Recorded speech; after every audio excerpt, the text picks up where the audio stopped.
Welcome to the Growth Enablement Madness podcast, and I'm Jim Ward, your host, CEO of BrainSell, the growth enablement company. I'm absolutely mad about helping businesses grow and scale. And in this podcast, my team and I get a chance to talk shop with industry thought leaders about a variety of growth enablement strategies, stories, and technology trends. I'm happy that you're here, so let's get the growth conversation started.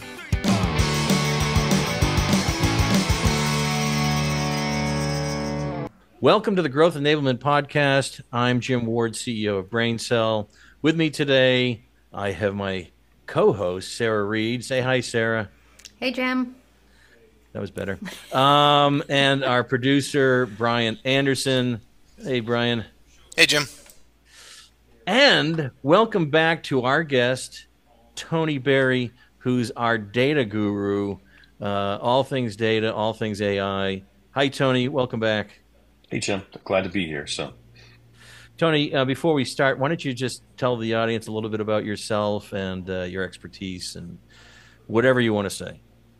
Okay. Well, I'm not sure that might be a little favorite dangerous. Ice cream flavor. Oh, okay, I'll get to that then too. Yeah. Neapolitan, so he's easy on that one.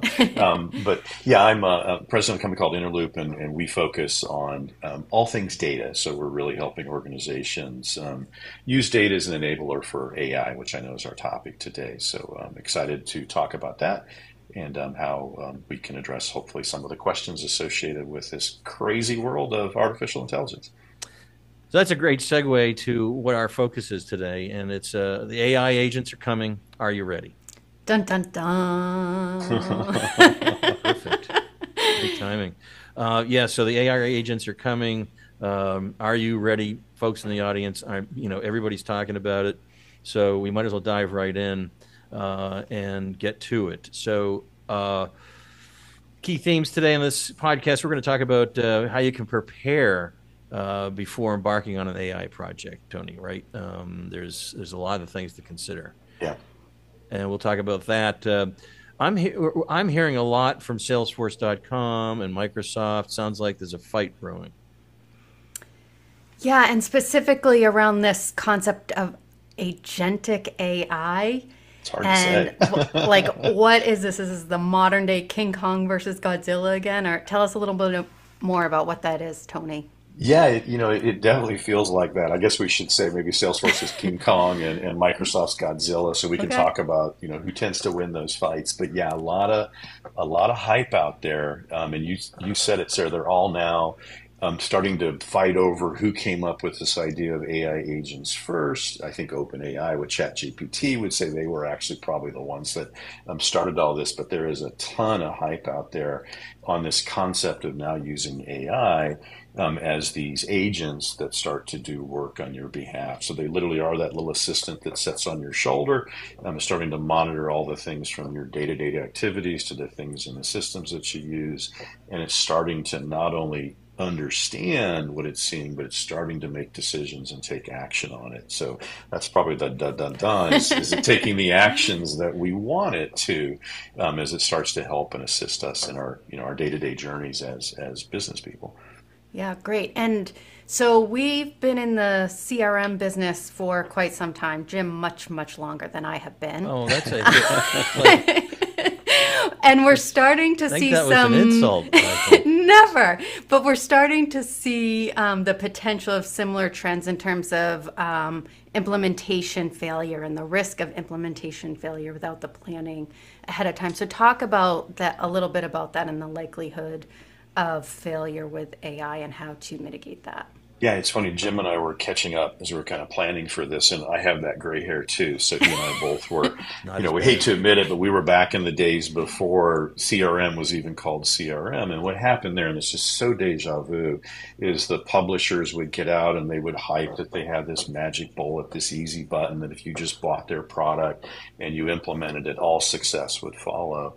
And seeing very similar trends in this AI agent space, but Jim and I were talking, the scale this time is literally 100-fold what it was with CRM, and you've now got this capability of doing some automations that were just not possible even a couple of years ago. And we used to always talk in CRM, if you automate the wrong thing, you just automate bad things faster.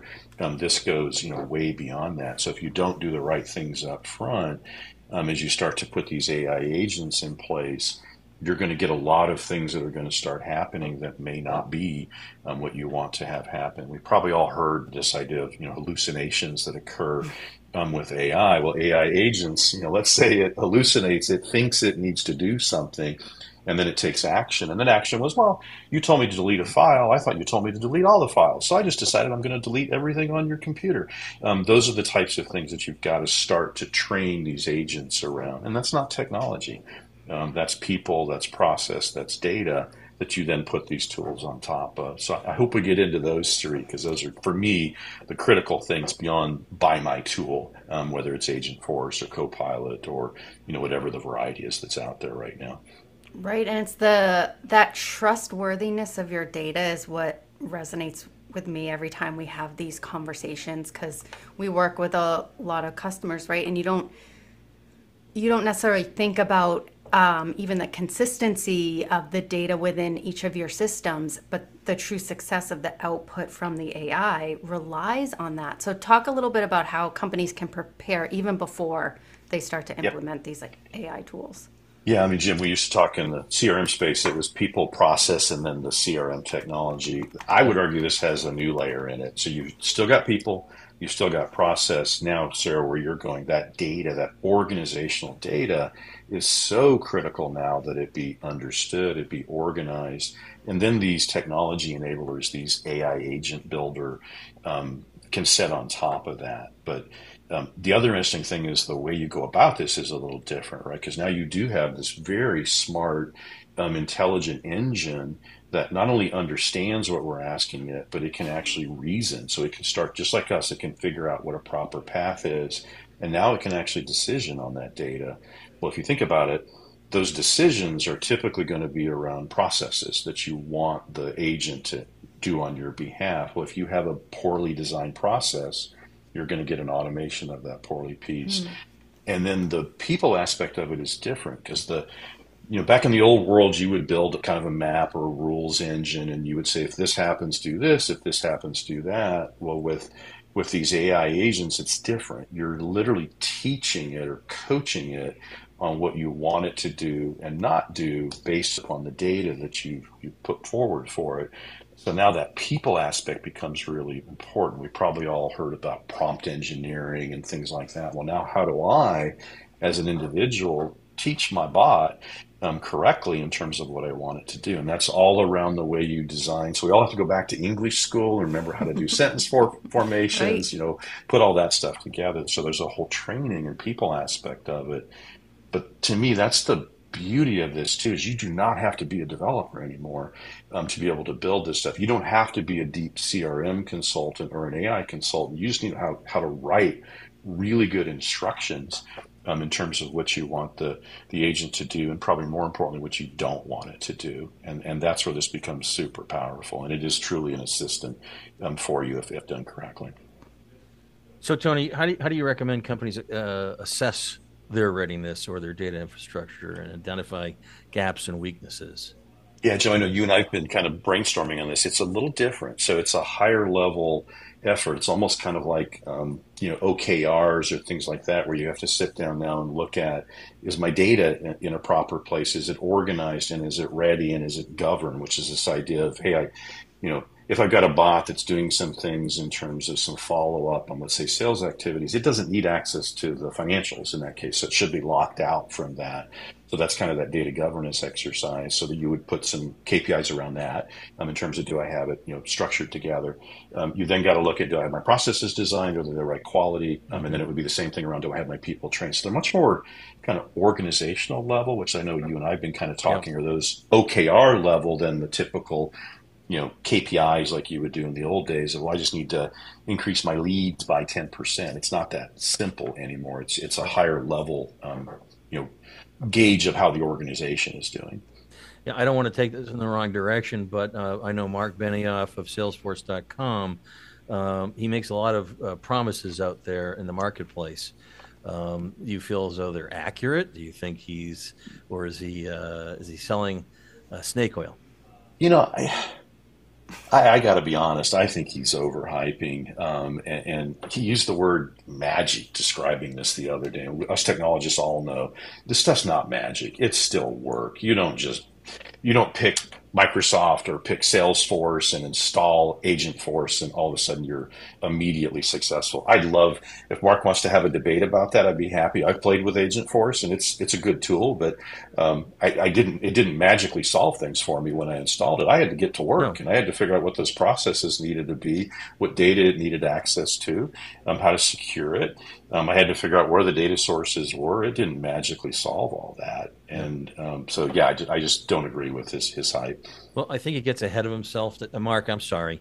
I know when we play golf this weekend, you're going to give me hell.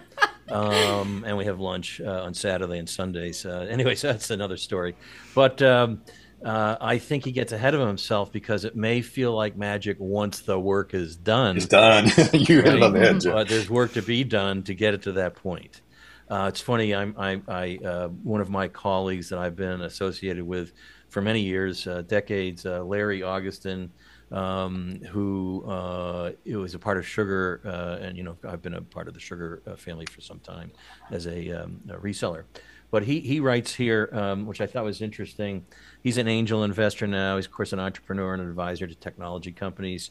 But he says general AI tools like Microsoft Copilot have generated mixed reviews, and many companies are struggling to see tangible value. Gartner, Business Insider, and Goldman Sachs have all highlighted concerns about the ROI and practicality of generative AI. However, the story changes when AI is applied to a specific workflow or workflows, solving real business problems in areas like sales, marketing, and DevOps.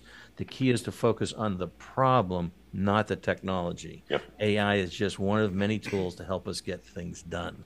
What do you think of that comment? Yeah, I think you hit it on the head, Jimmy. We were joking, I know, before, and this almost becomes boring when it gets really effective, right? Because it's just starting to automate some of these key processes. In fact, there's a couple blogs maybe we can send to talk about. Is this really just the new process automation tooling? And in some ways it is. Yeah. Right. It's just, we've got one customer where we've put a Copilot in place. And all the Copilot is doing is it's a large manufacturing company. They have instruments out on the plant floor. And it's just doing what a human used to do. It's just monitoring those instrumentations. So there's literally thousands of signals coming through a second. And every now and then there's a thing that shows the instrument is rattling, which usually means that piece of equipment's going to fail. Well, the bot's great for that. It says, oh, that looks like a rattle. I'm going to tell the key mechanic to go out and take a look at that instrumentation. Well, that's kind of boring, right? If you think about it, but that saves them $100,000 a day if they intercept that $50 instrument failing before it takes down the whole line. Right. And those are the things that these agent bots are going to do. The other one I saw that was great is, we're all focused on, making sure that our receivables are running well. And so often you can get some signs that a customer's starting to late pay or those kind of trends. Again, kind of boring. Financial people do this for a living, but now the bot can set and monitor and say, oh, right. I've noticed they're a week late on all their payments now. So I'm going to start, a little proactive communication on the importance of paying correctly. And it's just sending emails out on behalf of you. But the AI bot is able to go in and figure that stuff out. But those are the boring little automations that make a huge impact on an organization. It doesn't have to be sexy. It has to have that return on investment to be true return on investment kind of category for using AI. And to Larry's point, and you and I were talking about the example, and I think you just stated it again, where we have, we're going to monitor AP, and once something is late, the workflow that the AI is going to make decisions on, not just to send out its first message, but more messaging post to make sure collections are taking place, alerting, et cetera. Humans, those are the kinds of things you make money on. So that's identifying the problem, right? And so it isn't necessarily what tool set, right? It's what problem are you solving? Right. Great. So we've talked a lot about, it's not the tool, it's about planning, preparing. What are some of the data architecture and technologies that are must-haves, would you say, Tony, that companies should be considering for this? Yeah, a lot of times, and Jim was just describing a couple of examples, you'll often find where you've got these opportunities for of these little simple solutions is where you have systems starting to cross. So I've got a Yep. CRM, an ERP, and a marketing.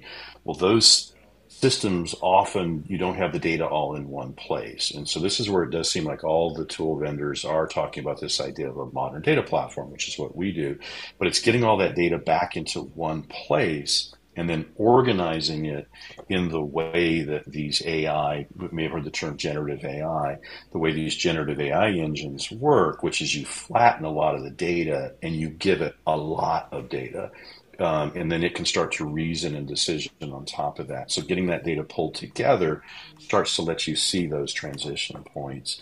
And then the agents can start to do things on the behalf. Another one that's working really, really well is this idea of churn, which has probably come up a lot in a lot of businesses. Well, I've got customers that buy from me on a steady basis, but then they start to show signs that they're starting to move away from me. Well, if you think about that, that's not all in one system. It's in your ERP, it's in your CRM, it may even be in your emails that are going back and forth. So if you get all that data into one place, now the bot can go and watch and say, oh, that looks like an indicator of a customer that's getting ready to churn because I've seen it, 20 times before. So now I'm going to start an outbound nurture campaign. And I know if I don't get responses, let's say after 3 emails, I'm going to escalate to the rep and push into the CRM, schedule a follow-up call. And those are the things that these agents can start to do. The key is getting that data all pulled into one central place and organized in a way that the agent can take advantage of it. And then, Sarah, you hit it on earlier, and then making sure you've got the right governance on it.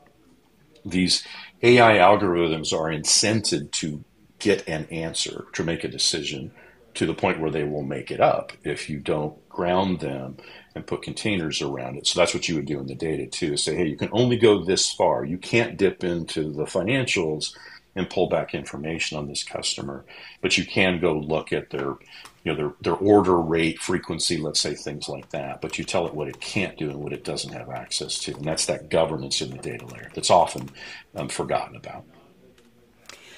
I had just thought of a question. Where are you seeing, is there like one area of a business where if a company is not thinking about introducing AI into it, they should be and they need to be doing that today? That's the exciting part about this is it kind of hits all the functional areas, right? If Right. you think about every functional area in a business has inefficiencies, and Jim, I think you said it perfectly. Figure out what that problem is. What are those big pain points? So it could be front office, right? Where Right. CRM, it could be back office, could be logistics, right? It could be on the factory floor. And so this to me is the part, but this is to me also where it gets exciting is now that expertise, right, within each of those functional areas tends to be some sort of a business we call a subject matter expert, probably isn't a developer, but understands what is needed and most importantly, the indications of action.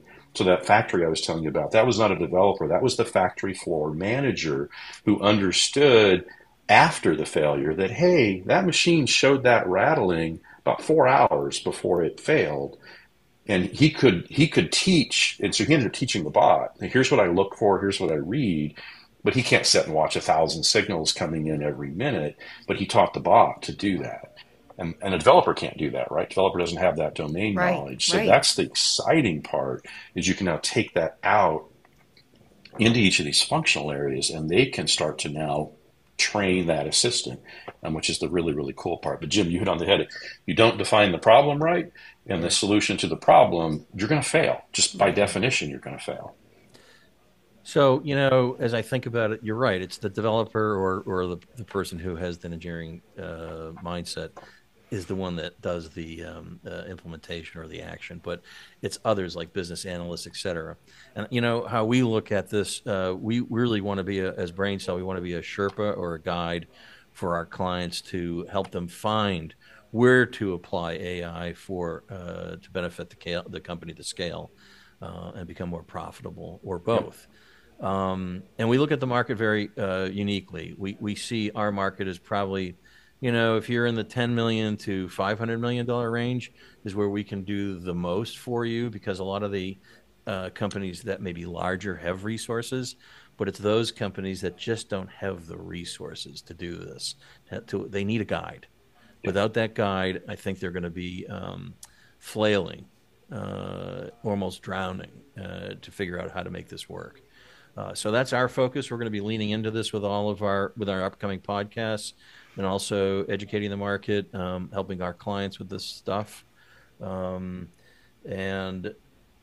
so that tells you a little bit about where we're focused and what we're going to be doing in the future. You're going to hear a lot more about this. Our next episode coming, what we're going to do is we're going to bust through all the hype, and we're going to get to the pragmatic how to use AI to your advantage. And so we'll get you to that point. We're going to get through all that crap and the hype that you're hearing in the market. Help you, but being sorry to interrupt you, but being who I am, you don't have to wait for the next episode. We offer a complimentary AI readiness assessment here at BrainSell. It's a 30-minute conversation with Tony and others from our team to really talk about those things that we discussed today, talking about your people, your processes, your data infrastructure, and just evaluating where you are from a readiness perspective to implement AI. So take advantage of that. Don't, of course, join us for the next episode, but don't wait for the next episode to take advantage of that. These are things you can start actioning on now. Where do they contact us for that assessment? That is a great question, Jim. You can email us at growth@brainsell.com. That's GROWTH at brainsell with an S, BRAINSEL.com. SEL.com? Isn't there two L's? SELL.com. I love it. I love Glad it. I was paying attention, because those that emails was a test. Do that every day. Right? went off into the ether. You've never seen it, and I don't know what an ether is. Tony, was there a comment you were making before we were? Yeah, I was just going to make. I know you're having golf with. I understand with Mark this weekend. So why don't we have? Golf? Yeah, I meant pickleball.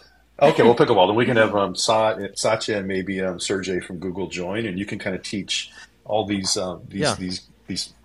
fighters out there to kind of calm down a little bit on the hype. So yeah, I'll be between King Kong and Godzilla. Not sure which one is it. It's like, hey guys, let's chill out. That's my message to the whole audience. Mighty Mouse. By the way. With this AI stuff, everybody's got to calm down a little bit. Got to chill out a little bit. Use a guide to help you get there. One step at a time. Don't try to, and I know that we hate this term, don't eat the elephant. Let's figure out what it is, and, maybe I don't want to use an elephant, but one bite at a time. And, with that, we also have, at BrainSell, we've created this concept of blueprinting, which is allowing us to go into companies and truly go in and act like an architect to identify those areas that you need that kind of transformation. So go to growth@brainsell.com, and that is growth, GROWTH, at brain like in your head, BRAINS as in Sam, ELL, two L's. .com. With that, awesome. Thank you very much, Tony, for joining us today. Brian, for our producer, as always, Sarah, my sidekick. Thank you, and we'll see you next time. And you can hear this podcast wherever podcasts are found.